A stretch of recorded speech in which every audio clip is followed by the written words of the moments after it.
So, to continue the conversation, I always have follow-up conversations. So there's a Mhm. couple of things that you touched on that I would love for you to get into even more. So I love the efforts that you've done with the young leaders to get them to better understand the industry, whether it's working on the writers, knowing what the fiche technique is, all of those, the transfer of knowledge, the sharing of knowledge is extremely, extremely important. So you today, who's evolving in the sector, I would love for you to let us know, as you go internationally with the artists, what do you feel is most appreciated by the communities that you perform in, that you bring artists in? What gets them excited? What gets them pumping? What part of the experience of bringing artists to the different towns outside of Haiti that you feel resonates the most with the communities that they're going to? I mean, music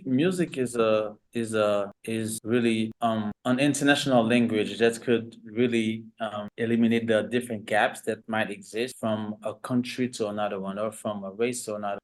We had the opportunity to touring like a lot of countries, a lot of continents, especially with one of my main artists, Bello. And then I can tell you, when you really use your traditional music and then you put your everything that you own on it, even if you're singing with your own language, your mother language, and then you realize that people willing to not appreciate but try to connect with what you're doing. And then if the music is about love, they might not understand it and they feel it. If the music is about a sad story, they might not understand it and they feel it. So there's no problem, and keep doing what you're doing and keep doing and putting some traditional aspects on your music and then try to promoting it and go worldwide with it. And then I can tell you, wherever we go, we've been to Vietnam, South Korea, more than 20 and 25 countries in Africa, especially with a lot of countries in South Africa, the South America, Brazil, Argentina, we've been places, and it's always a pleasure. Big festivals, small venues, wherever we are playing, and I can tell you that people are very, very always surprised to see, hey, it's from Haiti. And then sometimes I remember we were doing the check-in at the hotel in South Korea, and the guy get Bello's passport, and then he's like, Haiti, and then he went to the map, and then to try to see what that is, okay. And then he was supposed to done working around 5, and then we had a concert at 8:39, and then we invited him because we always wanted to meet people and then talk to them and then let them know that what we're doing and then invite them to come and see and then appreciate. It's always fun, and then a lot of these people, we still stay connected with them. And then I think by experience all these things, I realize that if we find the right people that could work closely with the Minister of Culture, with the Minister of Foreign Affairs, creating a program not only to promote, but first of all, we have there's a lot of work we have to that has to be done, like from educational, what we're gonna do to some of our young people right now, they know and learn how to play compa, because we don't really have music program anymore in the different school. And then when we're talking about school, we're not talking about the big names. We're talking about, any other little school. If someone right now is in Jeremy or is in Lekai or is in Saint Mark, are they gonna be able to learn and then to love and to get ready to move forward with that? Can we create something that could at least get ready to promote what we have? Because there's a lot of things that I was talking to this guy, more than 50 and 60 different rhythms of whatever the Haitian traditional music that we could have, and then teach the younger generations, and then introduce them to the different type of music that we're doing. You could call it whatever you want: pop, world music, rabodai, compa, rap, name it. But as soon as it has the roots inside of it, as soon as it has something that represents Haiti inside of it, we have to get ready in it to move forward with it.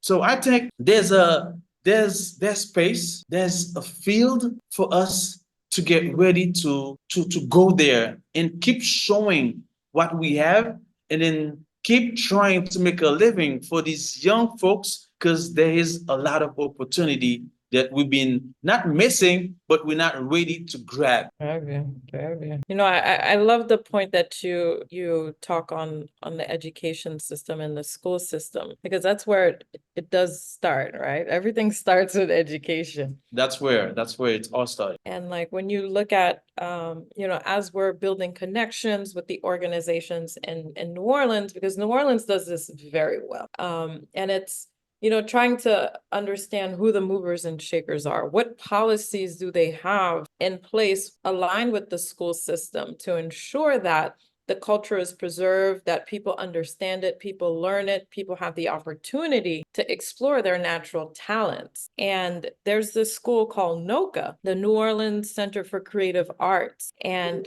you know, when I was in school in New Orleans, in high school in particular, all the kids that were gifted in the art, they would do half a day with us at the main school. And then the afternoons, they would all go to NOCA and they would like further develop their craft, develop their skills. And so many artists coming out of New Orleans have gone through that system. And it's so important. And what I hope to get through these cultural encounters is, you know, for all of us going through this experience, we get to sit and meet with the brains behind those operations. It's like, how did you guys do it? What's important? What are the elements that absolutely have to be there so that when us back in Haiti, we're developing our systems, we're building our schools, we're developing the educational policy, nous tout rentrer ça là-dedans. We make sure and we learn and we keep building. And then the institution where Viva Haiti is shaped to maintain that, to ensure the continuity, so that all this knowledge, all these best practices that we're connecting, that we're collecting, that there is, you know, an organization that has been following up so that when we do have a government, when we have functioning education programs, when our cultural institutions in Haiti, when they're ready to get going, they know who to go to. So It's, I mean, it's clear, Regine. We need to implement music education program in school in communities because that's the only way that we're gonna cultivate a new generation of musicians and music enthusiasts. We need to. It's a must. We need to. It Oh, is. we have someone in the audience. She said her son also attended NOCA and teaches there now. So it's again, it's that continuity, the institutional presence that makes a difference, that, you know, is a clear need based on the different things that you've identified. Because Aaron is really not only a Is amazing people, amazing musicians, and very well known, very appreciated here in Haiti as well. very well respected, his craft, he's mastered it, and he remains engaged for Haiti, like even behind the scenes. New Orleans and Cuban and Haitian connection. Is that something that has come up, or are you open to something like that? Or perhaps even Harry?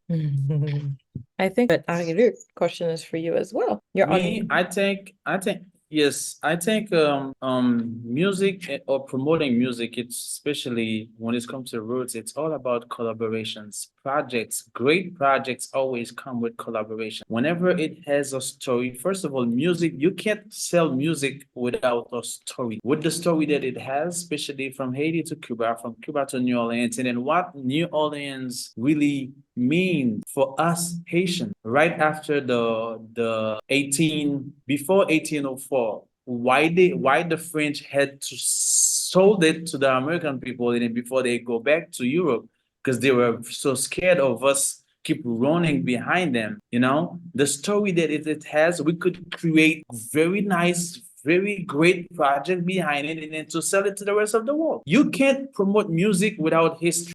I like how you put that. You can't promote music without history. Ooh, there goes them It gems. has to. Yeah, that's powerful. Thank you so much for your question, Jasmine. Appreciate you. Likewise, it's a fabulous conversation. And I wish we had more time with our speakers. I see our time has run out. Thank you everyone for staying a little bit longer. Remember, this is just one conversation. Collaboration require lots of conversations, and we're here for that. So feel free My team has put my contact info on the group chat, on the Zoom chat. If you don't already have my contact info, you can already schedule on our calendars so that we can do it properly and ensure that we can follow up on your thoughts and on your suggestions. Et puis c'est ça. So, Ariluc, I don't know, you have any last parting words for us? Through the subject we had today, Regine, it's not a fear because I'm working very hard, like daily toward that.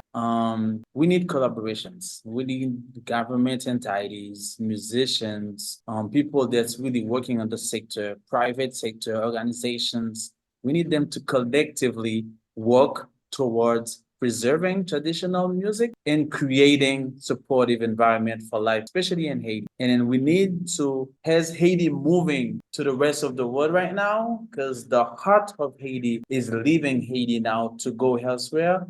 We need them to leave with this heat in them and then to bring Haiti wherever they're going, because we can create, we can support, and we can promote our culture wherever we are. Oh, I like that. I like that. More gems, Ari. Look, I'm leaving with this heat. Oh, chalet under you. Indeed. So that Sure. what people are saying about Haiti is more reflective of the reality and the positive things that we have contributed to the world. We're going through a rough time right now. We're not the only ones. We need to keep that in mind. Many countries are going through some serious challenges right now, and it's important for us to collaborate, to work together, and be clear on what we're working together so we can get unstuck. It's important. It's very important. Okay, so I hope to see you guys within our space again. Thank you everyone for connecting today with us. This is the last session for this series of Connect to Replenish, but you know we'll be back. We get back into the kitchen, we do more brainstorming, more strategizing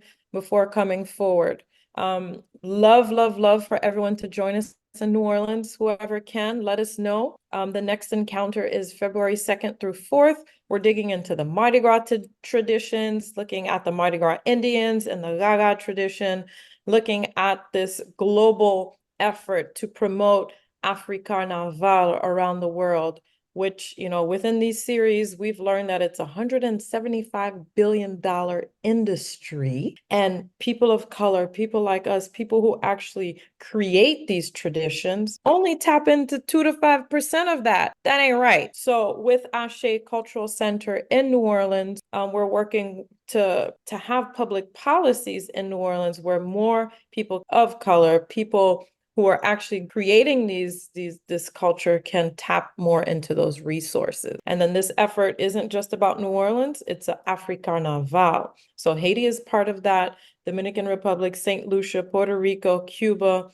It's really focusing on Caribbean nations. So if you want to be part of this, the door is open for you to join these efforts so that this collaboration can really bring forward what our culture needs. Okay, thank you, everyone. Have a great rest of your week. Hope to see you soon. Thank you. Even here with the little jazz music, trombone shorty.